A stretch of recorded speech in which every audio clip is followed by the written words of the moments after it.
हम राष्ट्रीय अपराध जांच ब्यूरो से हैं। आज सूरज कुमार जी यहाँ पर आए हैं। हम लोग को इनका जो आवेदन है, इनका जो प्रॉब्लम है, थोड़ा सुन लीजिए। सूरज कुमार, क्या प्रॉब्लम है आपका?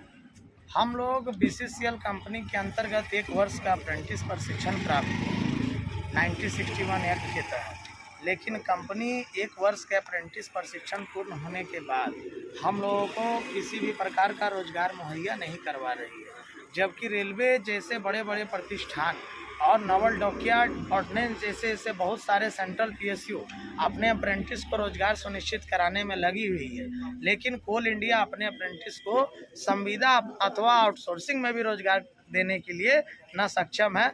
और हम लोग लगातार 2 वर्षों से कंपनी से रोजगार की मांग कर रहे हैं, और आज 2 वर्ष में कोई उचित कार्रवाई इस मामले पर नहीं होने पर हम सभी जो है 52 दिनों से अनिश्चितकालीन धरना पर बैठे हुए हैं, जो कोयला भवन मुख्यालय के मुख्य द्वार पर है। और हम लोगों का जो मुख्य मांग जो है, कंपनी के अंतर्गत बहुत सारे आउटसोर्सिंग कंपनियां चल रही है और बहुत कंपनी ठेकेदार के माध्यम से काम करवा रही है, मगर हम कोल अप्रेंटिस को किसी भी प्रकार का रोजगार नहीं मिल पा रहा है। मेरा मैनेजमेंट से आग्रह है, मेरे सरकार से आग्रह है, मेरे जांच ब्यूरो के पदाधिकारियों से आग्रह है कि हम कोल अप्रेंटिस को जिस प्रकार से कंपनी आउटसोर्सिंग से काम ले रही है, उसी प्रकार से कंपनी हम लोगों को अपने माध्यम से और हम लोगों को मौका दे और हम लोग उत्पादन बढ़ाने का काम करेंगे। और जो न्यूनतम मजदूरी रेट जो हो, जो HPC रेट है, उसके तहत हमें वेतन मुहैया कराया जाए, और जो भी अन्य सुख सुविधाएँ जो हैं, जो एक सेंट्रल PSU करती है, वो हमें उचित माध्यम से प्राप्त हो जाए और जल्द से जल्द हमें रोजगार मुहैया कराया जाए। नहीं तो हम उग्र आंदोलन करने के लिए बाध्य होंगे, क्योंकि हर कंपनी अपने अप्रेंटिस को रोजगार सुनिश्चित करवा रही है, लेकिन BCCL आज तक इतने दिन धरना पर बैठने के बाद भी कोई इस पर समाधान त्वरित नहीं निकाल पाई है। कंपनी का साफ कहना है कि मामला केंद्र सरकार का, हम इस पर कुछ नहीं कर सकते हैं। तो मेरा कहना था कि जब आपके पास ये मामला नहीं हो सकता है क्लियर, तो आप कोल इंडिया और कोल मंत्रालय को पत्र को अग्रेसित कीजिए और उनसे आग्रह कीजिए कि दिनांक इतने तारीख से धरनारत हम इतने लड़के हैं और आप उनके रोजगार के विषय पर ध्यान दें। लेकिन मैनेजमेंट का साफ कहना है कि हम किसी से आग्रह कंसीडर हम लेटर को आपका नहीं करेंगे। पहले आप धरना को विड्रॉ कीजिए, उसके बाद हम आगे बात करने का सोचेंगे। और हम लोगों को न्याय की नितांत आवश्यकता है, और हम सरकार प्रबंधन से आग्रह करते हैं कि हमारे रोजगार के इस मामले पर न्याय दिलाने का काम करें। इसके लिए हम अप्रेंटिस आपका आजीवन आभारी रहेंगे। आपको बोले CRP से आप कुछ बोलना चाहेंगे इस मामले में? मैं ये बोलूँगा कि जल्द से जल्द इनको न्याय दिया जाए। अब इन लोगों के साथ जो हो रहा है, क्या अच्छा हो रहा है क्या? नहीं, ये तो बहुत बुरी हुई। अभी 52 दिन से तो ये लोग धरना में बैठे हैं, तो हम लोग भी चाहते हैं, सरकार से अपील करना चाहते हैं या उच्च न्यायालय में इन लोगों के जो जांच है, जांच करवा के इन लोगों को इंसाफ दिया जाए, ताकि जो अप्रेंटिस जो लड़का लोग हैं, उन लोगों को फिर से ज्वाइनिंग करवाया जाए। डबल स्किल होने के बाद, डबल स्किल होने के बावजूद यही हिसाब से तो आप लोग वही चाहेंगे ना। तो कोई तो अपना घर छोड़ के धरना स्थल पर तो नहीं आना चाहेगा, उसी हिसाब से। और मेरा कहना है कि पानी भी हम लोगों का बिजली पानी तक मैनेजमेंट कटवा दी है। गलत बात है ये। एक बल्ब जला के हम लोग रात गुजार रहे थे, लेकिन मैनेजमेंट उसको भी काटने के क्या आदमी है। लेकिन ये एक महारत्न मिनरल कंपनी होने के बाद अगर खुद अपना अप्रेंटिस को रोजगार नहीं दे सकती है, तो मुझे दूसरा कोई कंपनी क्यों रोजगार देगा? क्योंकि रेलवे अपना अप्रेंटिस को देगा, सेल अपना देगा, तो हम कोल इंडिया अप्रेंटिस जो कि यहाँ 1 साल मेहनत की है, ट्रेनिंग का नाम पे हम लोगों को काम करवाया गया, फिर भी हम लोगों को आज 52 दिनों से धरना पे बैठे हुए, लेकिन मैनेजमेंट आज तक हम लोगों के विषय में ना ऊपर पत्र भेजी है, ना हम लोगों के विषय में रोजगार। मैनेजमेंट सिर्फ हम लोग को छल रही है। हम लोगों को एक लेटर दिया गया, उस लेटर में भी ये नहीं बताया गया कि आपका नियुक्ति कब से प्रारंभ होगा, आपका क्या सैलरी होगा, या फिर आपको क्या सुख सुविधा दिया जाएगा, या कोई भी माध्यम से आपको रोजगार कब तक दिया जाएगा। ये बस हम लोगों को छलने के लिए लेटर दी है, और इसमें हम लोगों को प्रबंधन भी कोई कार्रवाई नहीं कर रही है, ना ही यहाँ का कोई प्रतिनिधि हम लोगों को सपोर्ट कर रहा है, ना ही कोई ट्रेड यूनियन खुल के हमारा समर्थन कर रहा है। हम लोग इस कगार में बस एक ही इच्छा से बैठे हुए हैं कि हम लोग को रोज़गार जल्द से जल्द, जहाँ ट्रेनिंग किए हैं, जिस प्रतिष्ठान से हम अप्रेंटिस किए हैं, वहाँ पर हमें किसी भी माध्यम से हमें रोज़गार उपलब्ध कराया जाए, चाहे कैजुअल हो, चाहे परमानेंट हो, चाहे आउटसोर्सिंग हो। बस क्या है कि हम लोगों को जो न्यूनतम वेतन है वो दिया जाए, और हम लोगों का जो भी कभी शोषण ना किया जाए। बस मैं इतना अपील करना चाहूँगा। कि पहले नियम ये था कि अप्रेंटिस करने के बाद कंपनी अपने अप्रेंटिस को नियोजन देती थी। ऐसा भी हज़ारों वर्कर काम करता है जो अप्रेंटिस करने के बाद अब फॉरमैन है या फिर इलेक्ट्रीशियन से जहाँ से भी ट्रेनिंग के वो काम किया। लेकिन हम लोग एक तो 24 साल बाद ये फिर से अप्रेंटिस को बाहर निकाले। उसके बाद हम लोगों ने यहाँ से ट्रेनिंग किया। ट्रेनिंग के बाद हम लोगों को कोई प्रकार का रोज़गार नहीं मिल पाया, और हम लोग कोयला खदान में ट्रेनिंग लिए हैं। अदर कंपनी में मेरा इस सर्टिफिकेट का कोई वैल्यू नहीं है। राजा उला तो पैड रेलवे अपना अप्रेंटिस को लेता है, अपना विशेष अधिकार नीति बना के ऑर्डिनेंस अपना लेता है, बोकारो सेल अपना लेता है। तो सर हम लोग ट्रेनिंग करने के बाद कहाँ जाए? मैनेजमेंट बोलती है कि हमारे पास सरप्लस है, लेकिन क्या है कि एक तो इसका पहले 90,000 एम्प्लॉय था, अभी मात्र बचा 35,000। फिर भी ये बोलती है कि हम सरप्लस है, हम आदमी को नहीं ले सकते, जबकि ये कॉन्ट्रैक्टर के अंदर काम करवाती है, कॉन्ट्रैक्टर से करवाती है। तो हम लोग बोले कि ठीक है, आप हम लोगों को परमानेंट नियुक्ति नहीं दे सकते, तो हम लोगों को तत्काल कॉन्ट्रैक्टर का अंदर रखवा दीजिए, ताकि हम लोग भी अपना गुजर बसर कर सकें, क्योंकि हम लोग यहीं के स्थानीय लड़के हैं और डबल स्किल्ड हैं, फिर भी हम लोगों को रोजगार आप नहीं दे रहे हैं। जब आप एक मिनी रत्न कंपनी हो के अपना अप्रेंटिस को नहीं देंगे तो हम लोग कहाँ दें? और ट्रेनिंग के नाम से हम लोगों को काम करवाया गया। हम लोगों यहाँ पर ही अगर काम नहीं करते थे, बोलता था कि आपका अटेंडेंस काट देंगे, आपको फिर कहीं से आप ट्रेनिंग करने लायक नहीं रहेगा, क्योंकि एक बार आपका गलत हो जाएगा, यहाँ हटा देगा आपका रजिस्ट्रेशन, तो आप फिर अप्रेंटिस नहीं कर पाएंगे। तो बात हम लोग कहाँ जाएँ? आप ट्रेनिंग करवा दिए हैं, आपका ट्रेनिंग करवा के हम लोग को रोड में छोड़ दिए। शुरू में अप्रेंटिस के लिए जो बुलाया था उसका कोई कोरेस्पोंडेंस वगैरह भी हुआ था आप लोगों के साथ? एक सर बॉन्डिंग जो अप्रेंटिस का जो था वो बॉन्डिंग नहीं हुआ था, उनका जो ज्वाइनिंग जो लेटर जो था उसमें सर वो नीचे एक कॉलम दे दिया था कि अप्रेंटिस करने के बाद आप किसी भी प्रकार का रोजगार की दावा नहीं कर सकते, लिखवा देता। लेकिन सर हमारा कहना है कि कंपनी 30 वर्ष से ITI पदों पर रिक्तियां भी नहीं निकाली, वैकेंसी नहीं निकाली, और काफ़ी सर पद रिक्त पड़े। आपको तो सर पता ही है कि सर BCCL में टेक्निकल मैन पावर की भारी कमी है, और लोग जो है सर निरंतर सेवानिवृत्त हो रहे हैं, और कंपनी क्या कर रही है कि लगातार आउटसोर्सिंग के माध्यम से और ठेकेदार के माध्यम से कार्य करवा रही है। कंपनी इसी को आउटसोर्सिंग को मैन पावर मान के आज सरप्लस घोषित कर दी है। और जब भी सर नियुक्तियां कंपनी निकालती है तो गेट पे निकालती है, या तो फिर आपका इंजीनियरिंग लेवल पे निकालती है, या तो मैनेजमेंट ट्रेनी जो आता है MBA गेट, हाँ MBA वगैरह का जो मैनेजमेंट ट्रेनिंग का उसका आता है, या डॉक्टरेट का आता है। तो मेरा कहना है सर कि जो आप 1 वर्ष का प्रशिक्षण हमें दिए, तो सर हम सभी कहाँ जाएँ बिना टेक्निकल का? तो सर इतना बड़ा मिनी रत्न कंपनी है, इतना बड़ा प्रतिष्ठान है, तो सर मेरा कहना है कि तो बिना टेक्निकल का चलेगा नहीं। मगर आप हमको मौका ना दे के आप ठेकेदार को मौका दे रहे हैं कि आप अपना मैन पावर, ठेकेदार ई टेंडर भरता है ग्लोबल टेंडर, और उसके तहत वो काम ले रहा।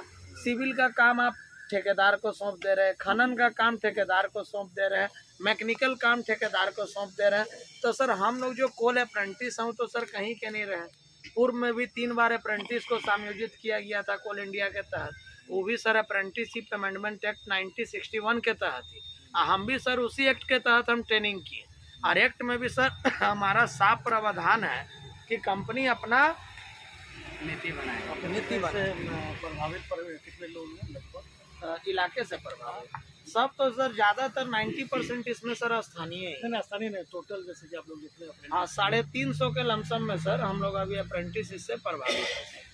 और हम लोग 52 दिनों से सर रोजगार की आस लगाए बैठे हैं। हम लोग 52 दिन से ही हैं।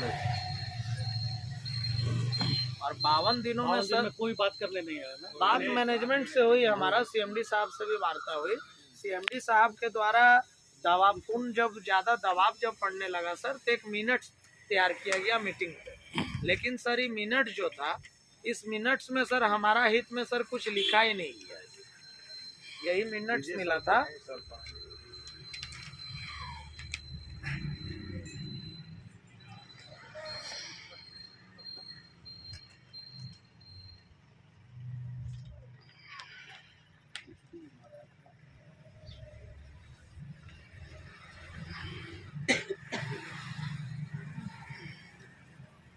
अब सर हम इस मिनट से हम सर की धरना को कैसे हम क्लोज कर सकते हैं? इसमें एक सर कॉलम डाल दिया कि with this note they have agreed to withdraw dharna forward.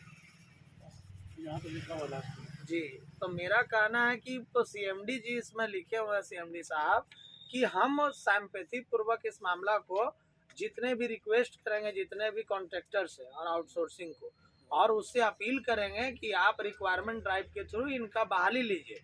तो सर मेरा कहना है कि आज 13 कोई डील हुआ, 19 को बोले थे हम ठेकेदार के साथ आपका हम बैठक करवाएंगे, जितना भी जनरल इंक्लूडिंग कॉन्ट्रैक्टर। जब मैं 19 को सर किया तो सीएमडी साहब का कहना है कि आप धरना को विड्रॉ नहीं किए, इसीलिए मैं आगे का कोई कार्रवाई नहीं किया।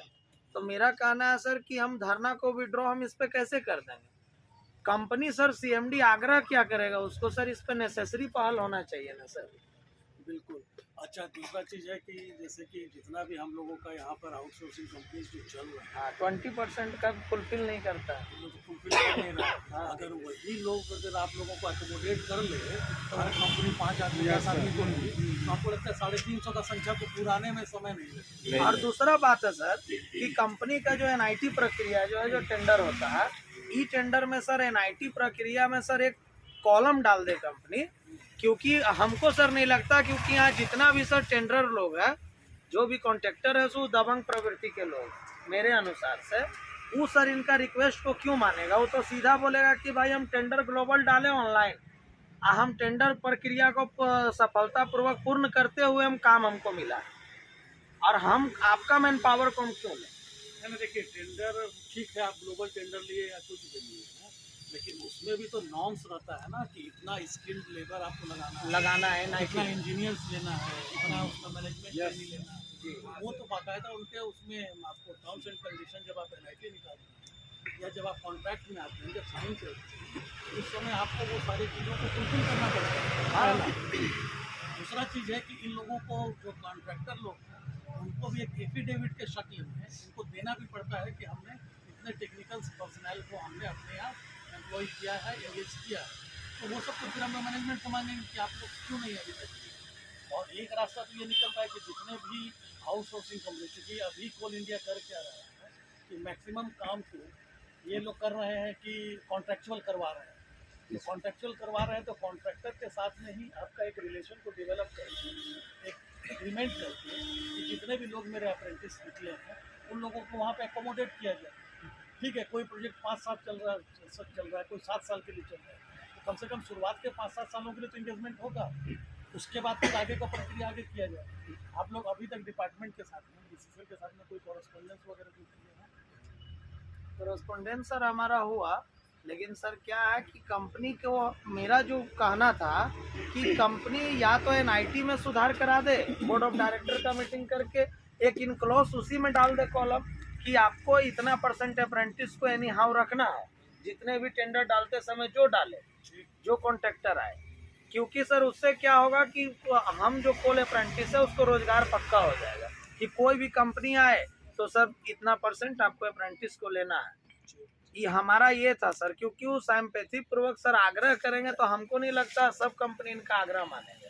वो बोलेगा कि हम इतने मैन पावर को हम फुलफिल नहीं कर सकते, तो आप एक नॉर्म्स तैयार कर दीजिए। तो डीपी साहब से मेरा 1 हफ्ता पहले फिर मीटिंग हुआ, तो डीपी साहब बोले कि ना हम आग्रह करेंगे ना हम किसी को कंसीडर करेंगे, आप लोग चाय बेचिए, जाके पकौड़ा बेचिए, पकौड़ा बेचिए, स्टार्टअप बिजनेस शुरू कीजिए, तो उनको में तो पैसा। अब बताइए सर, हम लोग अब बताइए सर, हम डबल स्किल्ड होने के बाद ITI एक स्किल्ड, अप्रेंटिस में सर दुर्गम परिस्थिति में भी सर बिना VTC ट्रेनिंग का सर हम लोग ड्रग लाइन से लेके सोवेल मशीन में सर हम लोग काम किए। हम तो बिना सब ट्रेनिंग मशीन में आकाश किनारे में इसलिए सर हम लोग काम किए कि कंपनी आगे हम लोग के लिए कोई रूल्स तैयार करके समायोजित करेगी, चाहे रेगुलर बेसिस पे हो चाहे कॉन्ट्रेक्चुअल हो। लेकिन सर कंपनी आज तक कोई योजना नहीं बनाई।